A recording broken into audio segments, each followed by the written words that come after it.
Anyways, welcome everybody back to the channel, and today it's going to be a special one.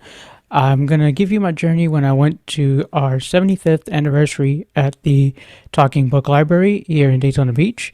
It was a pretty cool journey. Just to figure, for 75 years, they've been, working on providing text for the blind, I can't even say the word, dyslexic, and even other conditions. If you can't read and you wanted a alternative way of obtaining these materials, we have that service available with the National Library of Services, or the National Library Services, rather. And to say that, I live in Daytona Beach, for one, as you know now.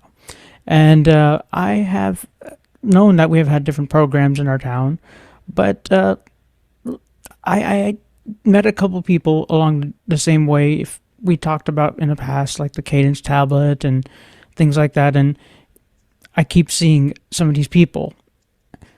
Again, it's interesting how we always come across people in person. And funny, if we're using this product like Zoom, doing things virtually, or even having the fact that we could meet people, there are, I think, a lot of impacts, especially with the 75th anniversary of the Talking Book Library. We have a lot of buildings in town, and when you actually get to going into the journey of the buildings and the programs that we have, there are a couple of people I met even with the Cadence tablet when I was having the city kind of check it out here, and we'll talk about that a little bit later. I think I'm moving a little too fast about the Cadence there real quick. Slow down the Cadence. Anyhow, and what I'm trying to say is I got to meet a couple of people in town, and I want to introduce it to them. So I'm going to go ahead and introduce both of them first, and then we'll kind of go on one-on-one and figure out who they are and where they kind of come from. And again, I'm going to welcome Easton and Jonathan. Thank you, gentlemen, and welcome to the channel. Thank you. Thank you for having us. It's great to be here. Absolutely, sir. Thank you. And Jonathan? Oh, yeah, thank you for having us. It's a real pleasure to be here today. For sure, man. And, it's like, I think it was that more real, just talking to people kind of thing, where we kind of figured everybody's kind of likes and dislikes, and we were talking microphones one time, and then we started talking about like music, and even the figuration of like iOS versus Android. I mean, it's a thing, but it doesn't have to be a brand thing, right? So, Easton, so where do you come from originally? So, I've kind of been all over. I've mostly lived in Jacksonville. Like I said, many, many years. Lived in Orlando before that as a kid. Pretty much grew up in Jacksonville. Awesome, man. So, like, high school was Jacksonville? Oh, yeah. You want to mention any alumni mentionings? Bartram Trail. Okay. 2011. All right. Hey, man. They're the Ospreys. I don't know, man. I went to school, but I didn't. You know what I mean? Like, I was just there. So did you have like tech in your mind back then, though? No. No? Okay, so what was your mindset back then? Just come to school, do what I need to do, right? Play guitar, go home, play more guitar. So music. Okay, so music kind of had that kind of thing on you? Yeah, I mean, tech was important. Like, if I didn't get into some tech, I wouldn't be able to do good schoolwork. Like, I remember they had me using... full context for anybody listening to this, I'm totally blind. Can't see anything. So they had me using a laptop to do schoolwork for a while, and it just didn't work out because a laptop needs to boot up. And back then, it took them forever to boot up. So, by the time I sat down and got my stuff out and booted it up and yada, yada, yada, they're into notes. Everyone's writing stuff down. Everyone's doing, and there's no way to keep up unless you have a note taker. So I was able to get a note taker, which I still have. Okay. So tech has always been important, and that goes back to elementary school. Yeah. I mean, I was like 8 or 9 years old using a Braille and Speak. So my exposure to tech goes way, way further back than high school. Would you be comfortable to share what is your vision loss from? I'm actually still learning about it. It's something called Norris disease. Okay. I It- don't know if anybody one wants thing- to know anything about that. I encourage them to just look it up. But Right. like I said, totally blind. So, there's that. But yeah, tech, that's 8 years old, 9 years old. And you're like, Right. oh, this thing talks. I can write Braille on it. This is neat. And it's that aha moment for us. And then the other piece of it is also what is available now to what we had then, as we just said with Windows or however computers started up, and things are a little bit faster now, but still we're trying to bridge the gap, I guess, right? Yeah. And- I mean, still, I wouldn't give somebody a laptop now, even though they boot up really fast. Right. You got to boot it up. You got to log in. You got to load this and that to write with. It's still much faster to have a note taker, and you flip a switch, tap a button or two, and bam, you're good to go. So curious, what's your alternative? Note taker? Yeah. Okay. Interesting. All right. And where do you feel that, as far as technology and life in itself has brought you? Like, are you ahead of It's the it's an cosmic- interesting combination, because for a long time my involvement with tech was just to do music stuff. So, audio editing, file management, scrambling a hard drive and then being like, oh no, I didn't mean to do that. How do I get all this data back? Just stuff like that. And now it's figuring out what works, what doesn't work, why it doesn't work, how it affects people, the amount of people who can be affected by even just little things not working. It's very nuanced now, whereas before it was just, this is broke, how do I fix it? Right. What's your favorite DAW or recording software? So I record, or at least the way I've been doing it, is on an external recorder, and then Okay. just import it into computers to cut it up and edit it and do whatever. And I actually used Goldwave for that for a long time. I still do. All right. So Um, software-wise, you like coming back down to your computer, go wave it, and then what kind of recorder would you use? Like a Tascam Porta Studio. Yeah. They had I'm aging myself here. The DP03, it's 10 years old. Right. But now they have the 08X. They have the 24 track versions. I mean, you could go on and on and on with that, but it's the same concept, just a digital standalone recorder. You turn it on, hook your stuff up, press record, and bam, no bells or whistles, Right. nothing, no key commands, just plug and play. Yeah, sometimes that simplicity of that and the lightweightness of sometimes, like I have a Zoom H6E sitting next to me, and it just hit that button.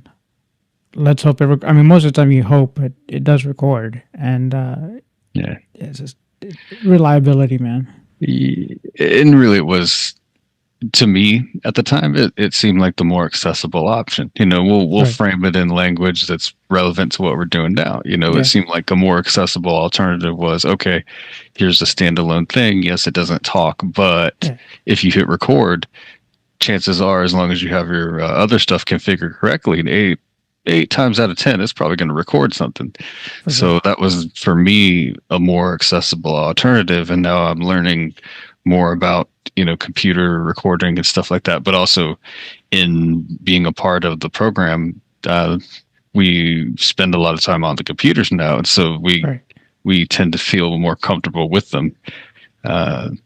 So, Yeah. but tech, I mean, I've always had tech in my life, even as a kid. So For sure. the arc from all I care about is music to where I've come to in the program Mhm. is, there's always been some connection there.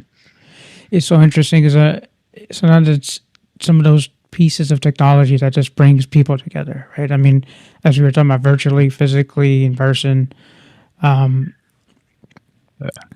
Sometimes it's not our age. I mean, I went to mainland high school, and when you just mentioned Barton Trail earlier, I remember playing y'all in high school and the playoffs, and it just kind of flashbacks. And so where I kind of came from at mainland was Academy of Communications, Multimedia, and Technology, and with saying that technology again was an underlying piece.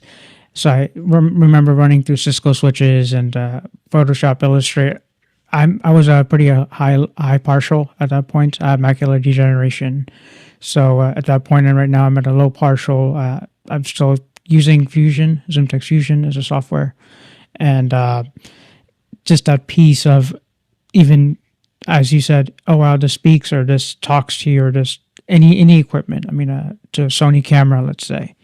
It's always important. And Jonathan, let me pull you in here real quick. And if you want to let me know, where do you kind of come from, and where you come from?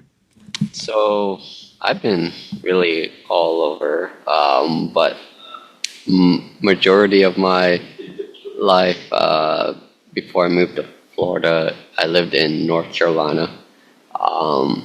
Going to different public schools, but I didn't really move to Florida until about 2007. Okay. So I lived in the Panhandle for a good amount of time. I went to the deaf and blind school in St. Augustine for high school. Cool. Okay.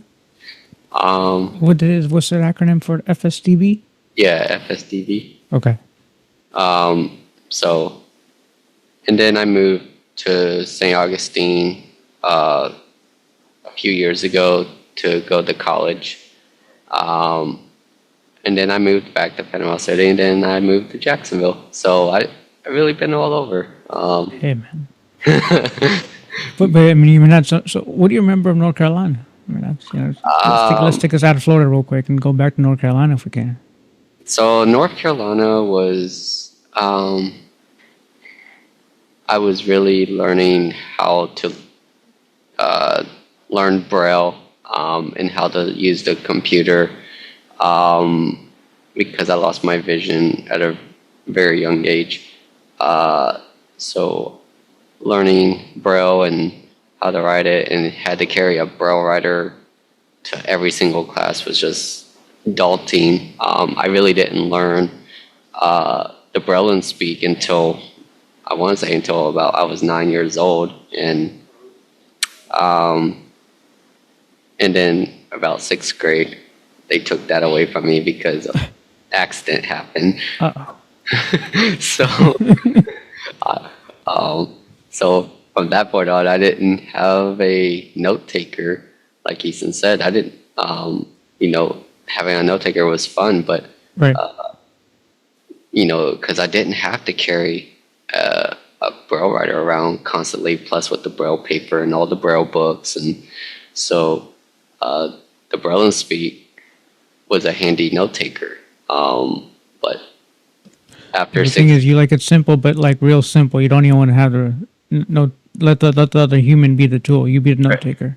Exactly. I mean, I did have note takers, transcribers, or assistants that would sit in class with me to write down notes or whatever, or tell me what to write down that's being written on the board. Right.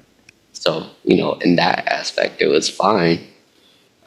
So do you, with that learning style of things, I mean, how do you feel from as you were a kid, and then having to need, as you said, like 9 years old, you learned the what was it called again? The Braille and Speak. Braille and Speak. Yeah. Because we have all kind of generational of people, going to listen to this or understand this in different perspectives. Sometimes we speak on, remember what happened 30 years ago, and then people are just going to kind of look at you. Mm-hmm. And but the thing is the technologies or the ideas haven't changed that much. If anything, they're just kind of being repurposed at times.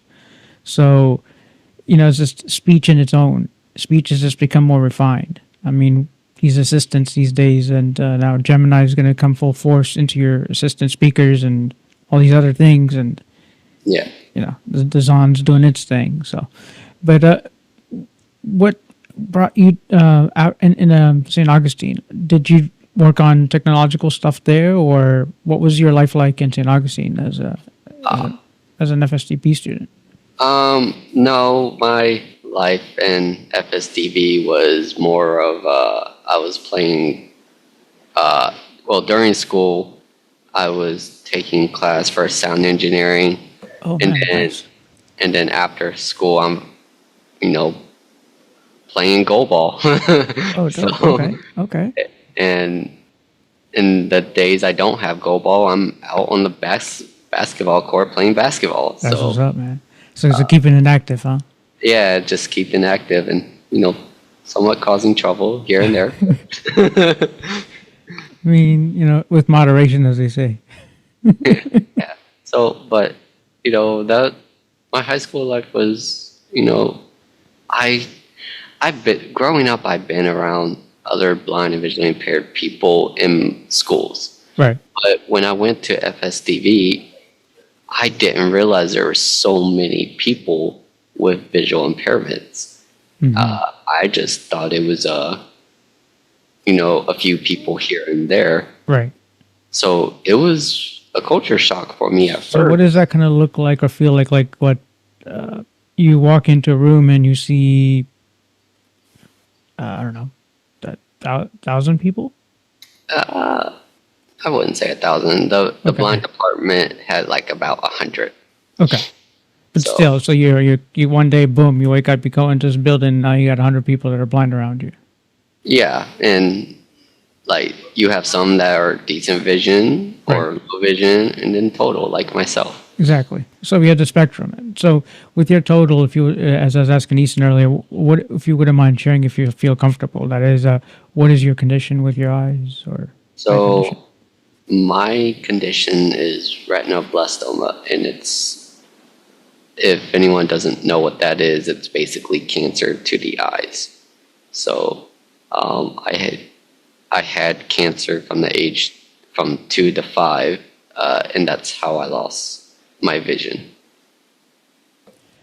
Well, and you're surviving now. And again, technologically, as we said, or keeping the spirit up with sports and everything else.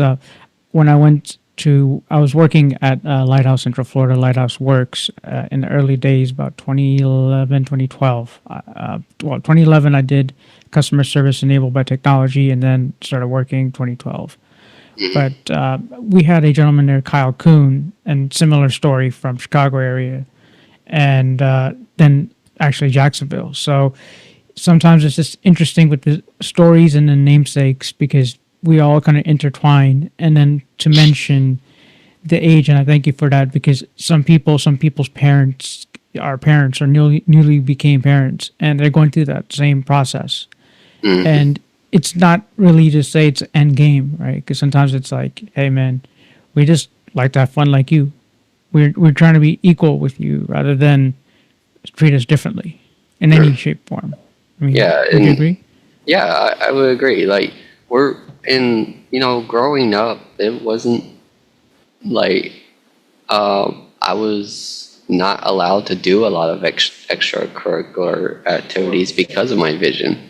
I wanted to play pee-wee football, and I got told no because of my vision. Right. So, and this is why I tell a lot of people, I'm no more different than you are to me. The only thing I'm different is you have vision and I don't. But we do things the exact same way, just on a different grading scale. Exactly. And then who made that scale, right? Who did all of that? I mean, I don't know who made it, but someone made it. But it's true. It's just sometimes you're treated the one way or the other way, but no one understands, I guess, the word talent, I guess we could use there, or skill set, perhaps is a better term. Yeah. It's who's going to be in your team. It's all about that teamwork, as they say. Who would be on your team? Because with team comes responsibilities, right? Yeah. And responsibilities is not only for others, but it's also for self. I mean, going through our journeys, I know you both mentioned Braille early. I still haven't gotten to learn it yet. I'm getting to that journey, but it's more of I've still kept it alive in my mindset. Like even with the Cadence tablet, it's becoming more around me as a product. But again, it's listening to Blind and Beyond radio show, for example, and he was an advertiser on it. And then that kind of became from advertiser to even with sports. Have you gone on other shows or have you been around other like sports situations to talk about your experiences in sports? Or like do you play on a Goalball team in town or anything like that? I used to play Goalball in the adult leagues. One of my dream goals was to get onto the Paralympic stage output, but you know, I won't really dive deep into that story because we could be here all day and not. Let's take a little dip in the pool. You know, little pool right there. You know, give me one little swivel of it. I'll just say that Goalball in the adult league is very favoritized. Let's just say that. Copy. Okay. Yeah, and where else can we make it better for our locals? I mean, as we mentioned, y'all from Daytona, from Jacksonville, from maybe even we'll pull in North Carolina, but how can we make something like this locally be more popularized if we wanted to? I mean, the hard part is getting people to want to be active. I think. I truly think if agencies and people take the initiative on giving people the chance to play sports in their gymnasiums or arenas, Right.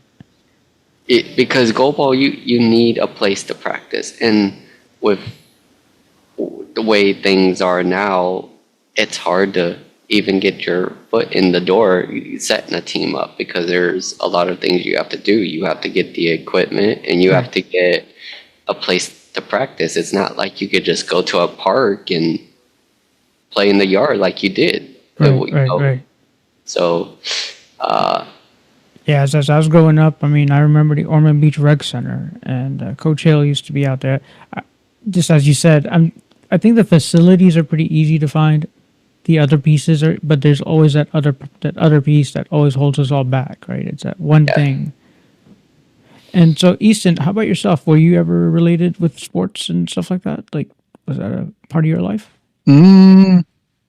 My only, as far as like sports or anything like that, when I was 12, 13, 14, 11 years old, I used to play airsoft actually with my friends, and until I just got sick of getting shot up all the time. And then in high school, I picked up weight training, and that was a really fun experience. It was a good outlet for me. Right. I got injured my senior year. Oh, man. Pretty much shut that whole thing down. Yeah. So that's even still, that's an outlet for me, but that's kind of a solo thing. Like I have a setup in my garage, right. And I just go out there and do my thing.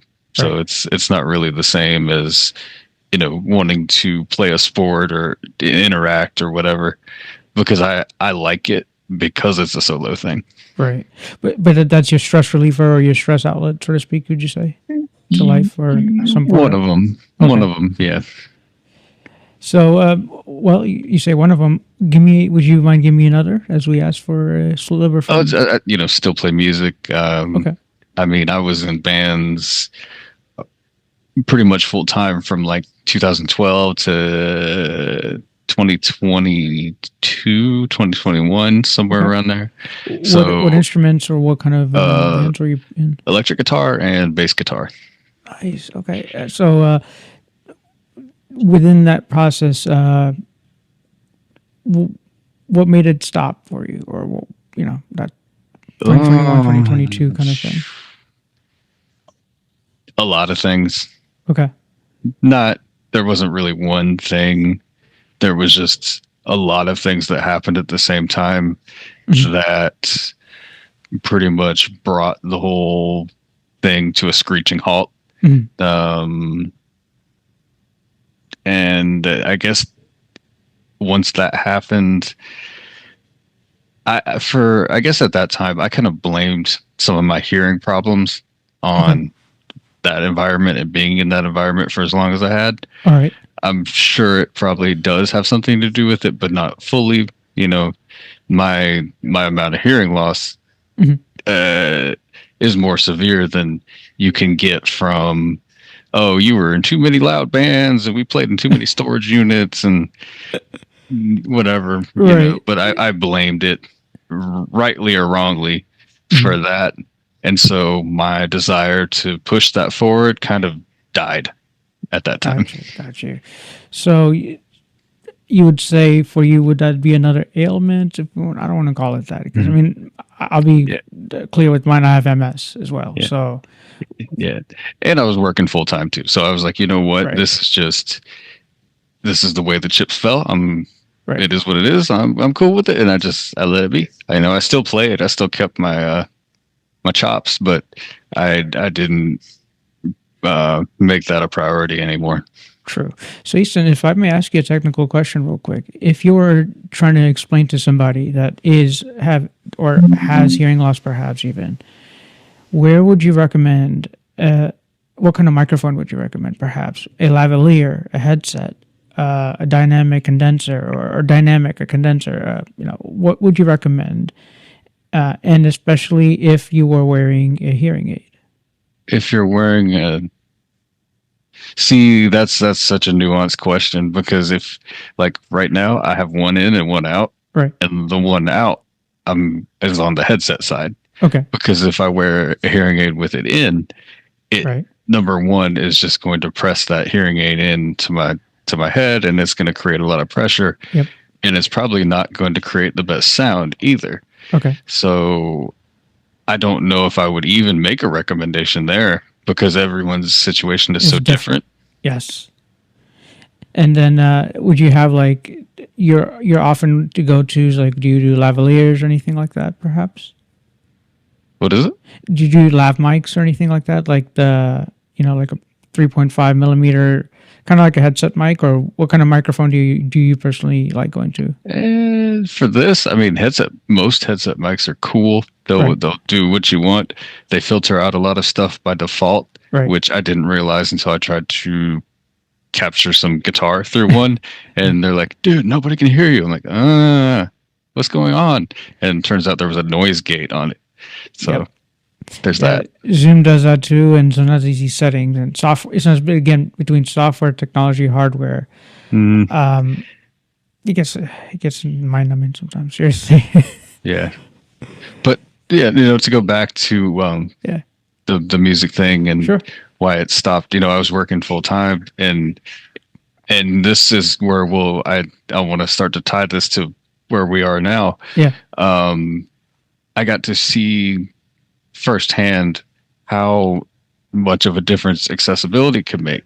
Making a full-time job accessible to somebody like me. This is it was an eye-opening experience, and I got to experience that. And then also I got to experience when some aspects of it didn't become fully accessible overnight, and it was a job hindrance. And so I was being asked to do things that I physically could not do, and I had to ask for assistance with that. That drove me crazy. And that... But were you still able to get, said job done after asking for the help? Or, I mean... Because I think I'm like you. I feel it's hard to ask for help. I'll put it this way. I was able to check the box. Okay. But if I was able to do it myself, I would have done a much, much more thorough job, which I was able to do later on down the road. Right. But at the time, we're talking 2022, that just wasn't in the cards. And life is like that. We're always making refinements. And sometimes we learn something back, like I said, in 2020, 2022. We're not doing the same thing today. So Yeah. It's quite interesting. And with Jonathan, do you still play sports at this point? And, does that still keep you going right now with everything? No, I retired from Goalball in the United States back in 2022. 2022, okay. Yeah, with work and moving and more work, it just never really had time to get back into it. Right. Eventually, I might pick it back up again, but who knows? So, let's use the example like music. You listen to music. So Easton could still probably listen to his music, and he still plays it. But for you, do you still have you still watch it, keep up with it, and you're still active in that space? I mean, if you asked me to come out and do a demonstration of Goalball, I could still do it. Like, I remember, it's a muscle Are you trying to put a memory. little call to action? I mean, are we doing that? Saying if you want something, we'll make it happen, dude. No, I don't No, have. okay. I don't have the Goalball or anything like that. But it's Right. muscle memory. Like, I can True. literally teach someone how to block a ball. Right. So I mean, when there's downtime without work, we'll get to that in a minute. But with that time, I mean, I think that'd be cool to just understand or hear or see, or even if you want to come back on and just talk through a video as you're just talking, put a mic on you as you're talking about audio, and all of these things tie up in so many different ways, these little pathways that we've all jumped on. But one thing I could also say is for both of you with music and this, I guess there were pivot points, because in 2022, I guess your pivot point.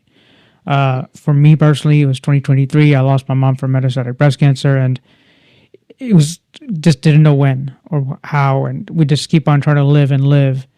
And I was in that caretaking mode, and still I did this audio video thing and being on that, like the shows like this or what have you. We actually met and not kind of known that we met to kind of go back into this. And have both of you, or what is your thoughts of the Cadence tablet at this point? So I have one. Okay. I do think it's a good piece of technology. The more you have, the better the outcome is. But just having one, it brings a new dynamic on how a Braille display looks. Like, this is the first piece of technology besides the Monarch that I looked at that, can do shapes and tactile graphics and pictures and videos where you can see what's happening in the video. And not only that, teach someone large print Braille or Right. large print letters. There is so many dynamics to this thing, and like I said, the more cadence you have, the better the outcome is. But would you say so more meaning like more units? And so would you say Yeah. having 4 units is better, or 2 is good enough for you, you think? Two. Two. Because two, and here's the good thing about it. Sure. The pocket size, they're pocket size, so they're portable. You can easily take them anywhere you want. All right. But you can also, having 2 of them brings out the graphic a little bit clearer. Because 4 is just like a mini Monarch, Right. which will take up an entire table. Okay. But 2 will give you a half of a image, but will pull it out a lot more than what 1 will. Whole image or full image? So are you saying the image gets cut off if you don't have 4? It gets or is it just the scaling of the image is a bit smaller? the scaling of the image is a bit smaller if you Okay. have two, Okay. because the image still comes out fully. You Right. just don't have all the space that you would have when you have four. 4. Okay, so it's not like you're not losing much, but you're losing. You would have more comfort if you had all 4. Yeah, but you will be able to see everything with two. Right. Right. Well, it's again. That's how I met you guys. Is we were at Division of Blind Services building out here, and we have Dave Schleppenbach came by to kind of show it or to everybody multiple times. I guess he's been to the Career Technology Training Center, he's been to the Conklin Davis Center, and then the Division of Blind Services district office. So we appreciate that, and then even with the National Federation of the Blind, they had their Florida state convention this weekend. So I think he's going to be there as a vendor. I'll let him know he only has one. We should maybe get you another one, man. But yeah, and so for you, Easton, what did you feel of that device when you actually got to experience it? He became a Frogger guy. Became what? You became a Frogger guy. I don't know. Did I feel about? What was the question? What did you feel about the Cadence tablet, or whenever you experienced it, or when The you Cadence. saw it? Oh yeah. I think it's very unique. I think it's a great piece of technology. I did play a little Frogger. Actually, I played a lot of Frogger. I got ran over a lot of times. I need to develop my Froggerness. But as far as something that I would use, I don't know at this point. They are pretty pricey pieces of technology, and I don't see myself working with a lot of graphics. So, I definitely have immense respect for the technology and everything that goes into making it available. But as for something that I personally would make use of, I really don't know how or when any of that would happen. Right. And then yet you both are still tactile kind of learners, which is, musicality, playing instruments, but different flows. And for you, Jonathan, what would you say having more is going to help with more better? Yeah. I've played with one, I've played with two, and Right. I was, like I said, having two Cadence tablets is much better than one. Right. Because I use one right now, and doing one-handed typing is very difficult. But when you have two, it makes things Much easier. faster. Yeah, for sure. And so we met then, and then again, I want to come back to the Talking Book Library anniversary. They had the 75th anniversary, and so we're talking about cassette tapes and cartridges and old players and new players. They have a new player out there coming soon. And as I got to walk through all these buildings, I came across, as I mentioned to you all earlier, the Career Technology Training Center. And so, with that said, at the Career Training Technology Center, I got to kind of experience what my city or my area has to offer. So, the Conklin Davis Center and the Career Training Technology Center are quite nearby each other. They're on the same street, so White Street, 405 and 408, respectively. Conklin is at 405 and 408 at White Career Technology Training Center. And by the way, did I say that correctly? Yes. Okay. I mean, I know it's a mouthful, but respect the name for what it's worth, because I think it does bring impact to our area. And with that said, there are programs that I heard about. So if you're interested, like in Net Plus and like Security Plus, there's avenues there. Contact your Division of Blind Services counselor. And then there's also the Web Accessibility Support program as well. And for you two gentlemen, you've actually experienced one of those, and so whoever wants to talk to it first, what was your overall like experience from a pivot point? So 2022, you both are what, seeking job seekers at that point? I think we were both working full time at You that already time working? because we were, Okay. yeah, and we actually worked in the same place. We didn't know each other. Oh, We okay. didn't, but we were both working full time back then. So, that was a real, like I said, an eye opener to what full accessibility can do when it's done at a company level, and you have Right. people who are otherwise, going to have issues with certain job things. All of a sudden, they're able to do it, and I'm one of them. All of a sudden, I'm able to do it. I'm able to, assist people with what they need. I'm able to document my work. I'm able to make sure that I'm putting my best foot forward because I have the means, because they're accessible. And then, from there, I mean, there's all, of course, things that go into it with, things you like about a job, things you don't like about a job, and so on and so forth. And, we just kind of went through different versions of that.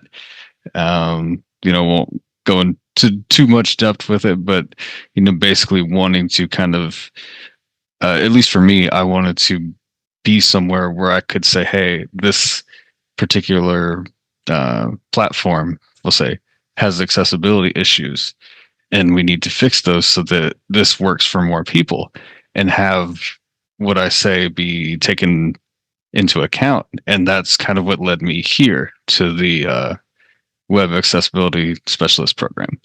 Okay, cool. Well, thank you for sharing that. And if Jonathan, if you also had any input, go for it.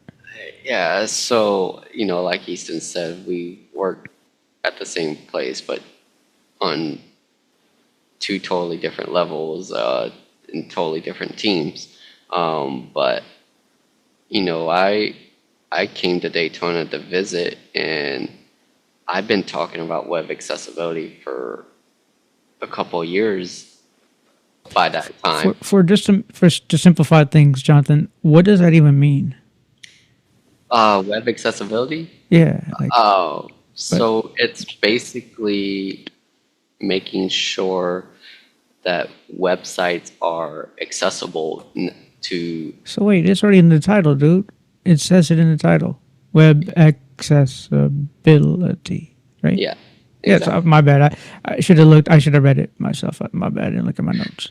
But yeah, you're right. Because with web accessibility or any program or what have you, we could figure this much: about what 90% of websites are inaccessible, give or take. And it's not that we just have jobs, but not only that. Both gentlemen that I've talking to here, they were already in their employment status, right? Or they were already employed, rather. But at the same time, there was a pivot, there was that trajectory to go scale. And Easton kind of highlighted on that scalability. You could scale with what you've learned. And so for Jonathan, what do you feel that you foresee to scale to? Doesn't matter in which way, if it could be for work, if it could be for life, where's your scalability? So I would think it's. Or like, so let's say we use 2022 as a pivot, right? So yeah, your sports, da da da. But then like you have this scale. You've had so many journeys. I mean, you've conquered the blastoma, and you went through however you went through with life. But where's this other pivot now? It's work and life, because it's not just making sure websites are accessible. It's making sure universally everything is accessible. Your buildings, your sidewalks, your roads, your your buses, your trains, like your airplanes, like everything. Your entire life is surrounded by accessibility. What do they call that? Universal design language, perhaps? No, it's just universal design. Design. Okay. Universal design. Yeah. So, and do you go ahead? And then even like universal design for learning, Yeah. you have, Learning, that's what it was. UDL. That's right. I yeah, remember. Okay. UDL and UD is what I put them as. So it's going through school, you know, because everyone learns differently. Like Easton learns one thing differently than the way I learn it. So we all have to find a common ground on how we both get the same input of information to perceive it. Totally agree. And would you say that teamwork became this thing? Because again, you said you both similarly work for maybe same place as you said for employment, but would you say that that teamwork aspect came out more, or is it coming out more even with as a team? Because Easton's point I'm seeing is fix it from the bottom up. You're saying UD or UDL even fix it from the bottom up. Same thing, Yep. Just, but it may sound different. well, you have to start from the beginning. Gotcha. You can't just start in the middle or at the end. You have to start at the beginning. And for you, Easton, where do you feel that you kind of, that pivot, or where is this a foreshadowing of what you're seeing that you're going to come to, and from what you've gathered at this point? I mean, from this point, we've, as a team, So gone like through this, every so time many. you keep saying we and team, carry on, sir. Yeah, no. But there's a lot of, at this point, shared experience. So, I could say, oh, well, I experienced this or I did that. But a lot of it, we kind of went through together. So Right. in the program, learning these principles, learning universal design for learning, Right. learning the web content accessibility guidelines, Or CAG. which, WCAG, which is what Hey, can I test you? everything's my knowledge measured real on. quick? Am I at 2.2 AA? And then if you want to be, you could be a AAA. Is So my knowledge base up to date? Yeah, so 2.2 AA is generally what's aimed for Okay. in public facing things, especially government. 2.2 AA is what is generally recommended. 2.2 AAA, if that can be done, hey, more power to them, but that's a lot of work. Okay. And that's why it's not always possible or what people want to do. What but percentage would you think is a AAA? Or do you have even one example that I could think of? Not right now. Okay, so wow, that hard, huh? But anyway, if you want to learn more, seriously, people, this is an industry that is thriving, but at the same time, not even thriving. It's taking what you've learned before. Easton, what kind of work was the mindset on before this? Like, what was it customer service related, or? It's all connected. I mean, because when one of us, whether it's me or Jonathan or whoever, when Right. somebody who is in accessibility does a report or does an audit Mhm. and has to present it to the person who requested the audit, Mhm. you're essentially doing customer service at that point. So all the things from the customer service sphere will become relatable again into presenting your information that you've gathered when you're doing your report. And so then you're doing your best to serve that situation at that point, which is, to me, really no different than helping somebody troubleshoot account problems or helping somebody get information that they need, because eventually it's essentially the same thing. You're helping to provide information on how to make this product better. Exactly, and with that, and the experience of that process, because again, oh well, your website or your product isn't accessible. They've never seen or tried or known to try it. Oh, we didn't know. We don't have blind people asking for it. Yeah. Well, again, it's not about just blind. It's everyone. As Exactly. Jonathan, it's for everyone. Accessibility is for everyone.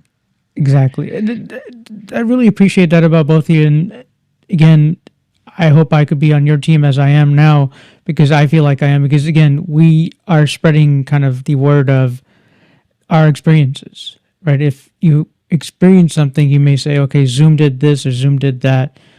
It's an experience. And With what you've gathered today, Jonathan, where do you feel that you will go with this in the next, let's say, way of passing it forward to somebody else? So, like, okay, if you were to give a message to somebody right now, how would you take this to say, this is where you could at least look at how to get started?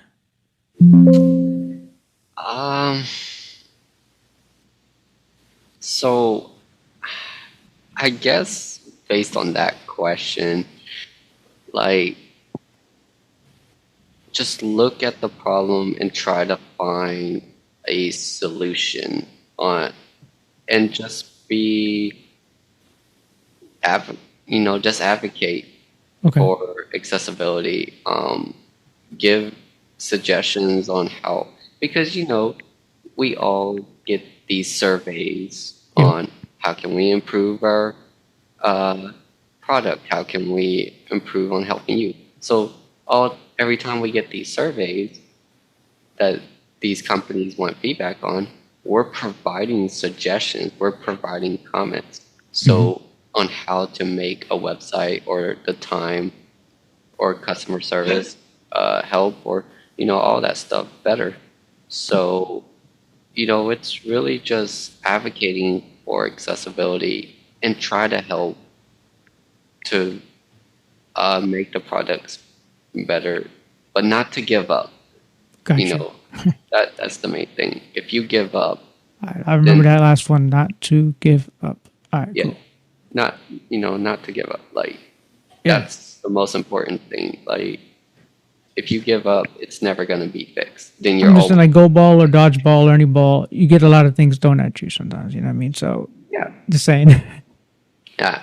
Well, I mean, I know that feeling for a fact. Well,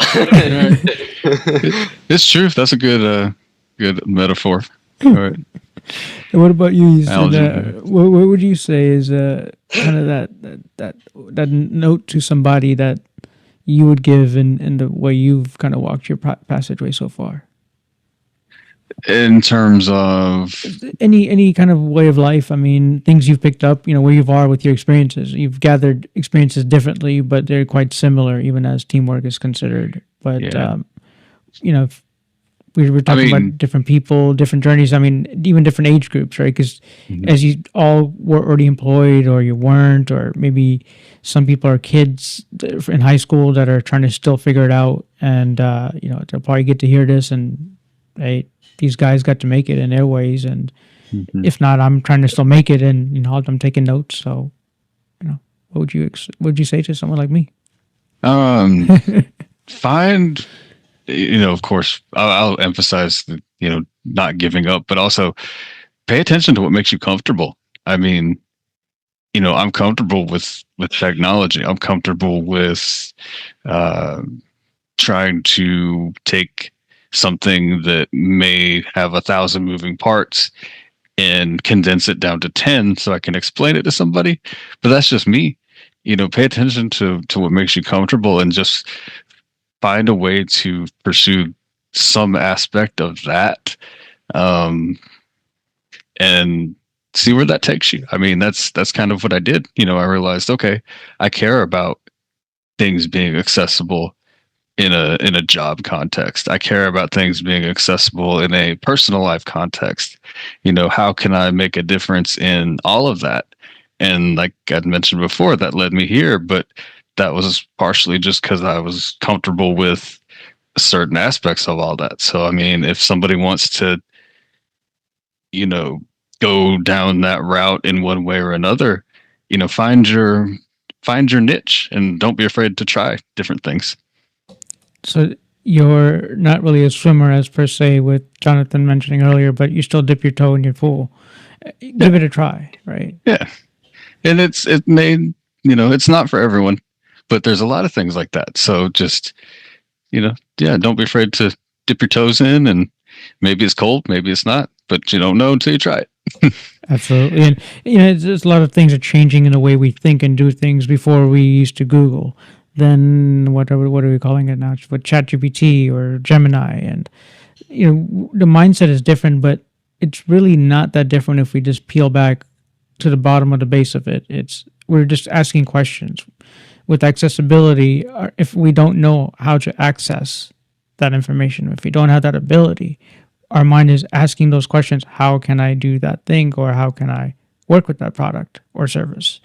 So I really do appreciate that, with the journeys that we both have, or both of you have actually shared with me today. And with that said, do you have any professional outlets or things of that nature that people should hear about you or contact you about? Or if we see, where would we see you next, Jonathan? That's a good question. I'm just gonna continue growing and learning different accessibility ways to help websites to be more accessible. So it's still undetermined where their journey is going to take me, but I know with my determination and not giving up mentality, it's going to go far. And I always tell people, if you ever need help with accessibility or you just want to hear about it, I'm more than willing to explain it or to help out as best as I can. It's not always going to be perfect, but you have to fail before you get the perfect. For sure. And like I said, I keep trying, piece. And so I would say, do you take experience in a lot of the conventions and such as like conferences and such that, or how do people get a hold of you if they wanted to, ask you about Goalball or anything else? So a lot of people can reach me via Facebook or Instagram, or even email. So you can reach me on Facebook at Jon, Jon, and then Drummond, Drummond, or my email address at jondrummond30@outlook.com. So cool. All right. I'm just saying, it's sometimes you might just make a life change by talking employment. Otherwise, it could be just life as activity or sports. So I really appreciate you sharing that information. That just saying, I know you have a lot of work on your table or your plate already, but your willingness to help each other out, and that's all it is what we've learned. We want to give back, and I appreciate you giving back that way. And so for you, Easton, how could we find out more about you, or how do you kind of lay of the land in the intervirtual webs? So as far as that goes, I tend to be pretty introverted. I don't really put a lot of stuff out on social media. Sure. I do have a Facebook. You can look for Easton Ray on Facebook. So there's some, but a lot of that tends to be about the, music and stuff. I don't put a lot of professional things up there. That's more something I do kind of on person to person, or in that kind of setting. I don't really tend to comment or do anything like that there. So this is actually kind of an outlier for me to even be having this conversation, because I don't normally do that. So hey man, I really appreciate that, because again, you did take the time to be out of your comfort zone too. So I commend you on that. And again, I really appreciated understanding, the different diversities of way information flows. It's IT, call it that. It's AT if you call it access technology, but call it WAS. So many acronyms we could keep throwing. Even this channel, it's like who cares is the channel's first part of the channel, but the who is each of you and who I am, and then the cares is why I care about you guys with what you've shared. And then A11Y, it's interesting with A11Y, it is synonymous to web accessibility, right? Would you say? more so than it is to other accessibility? It's an acronym. It's an acronym. Yeah, I've seen it used that way. So do you think we need to tell our Geminis and our out chats, GPTs and stuff, can you fix yourself, please? Because the way I asked it the other day, right, is like, oh, WA11Y, then it adds web accessibility. I'm like, I never even told you about web accessibility. So A11Y is web accessibility. It's just an acronym. Okay. So the quicker acronym to express what is WAS would be A11Y rather. So A11Y is more of a Umbrella. organization, I guess. It's like shorthand. So if you say, you can say, I have an A11Y problem, or you could say, I have a web accessibility problem. It's a lot easier to type, I have A11Y problem. Right. Yeah. See, that's why I think And please correct me if I'm wrong. I'm on the same path. But I hate to, I've got to head out soon though. Sure. But, with that said, like I said, I really, really appreciate it. And in the bar, again, blind accessible resource, you've given people that resource. And again, gentlemen, I just truly, truly appreciate both of you and for your time. Again, if I will try to get some of this information down in the description for everybody. And if you are in the Florida area, go to your Google Division of Blind Services, go ahead and start your application. If technology or anything like this really interests you, then give it a shot. You never know where this might just lead you to. And where it looks like where with Jonathan and Easton are going, they like the passageway. They're comfortable. They're in that trajectory. What would you both say that's a true statement? Oh, absolutely. We are at a point now where, this is our last day actually of apprenticeship. So, we're at a point now where we've gotten so much information. We've learned about WCAG, all the applicable laws. We've learned coding, just so many different things, and it's been a life-changing experience. So if that resonates with you, with anyone, absolutely, then maybe want to look into that a little bit. For sure, man. And you Jonathan? Yeah, Last words? Same thing like Easton said. We've learned a lot from this apprenticeship program, and there's still more things we're going to learn. We're always learning and growing in this field. It's a never-ending field. So I totally agree. And if you don't mind, we'll keep this conversation open in the future. If you guys need anything from me, please, I want to learn from you. Thank you both for taking the time today to talk to me, and look forward to meeting you in the future. And thank you all. Take care. Absolutely. Thank you for having us. Thanks. Thank you. Good day, everybody. Good day.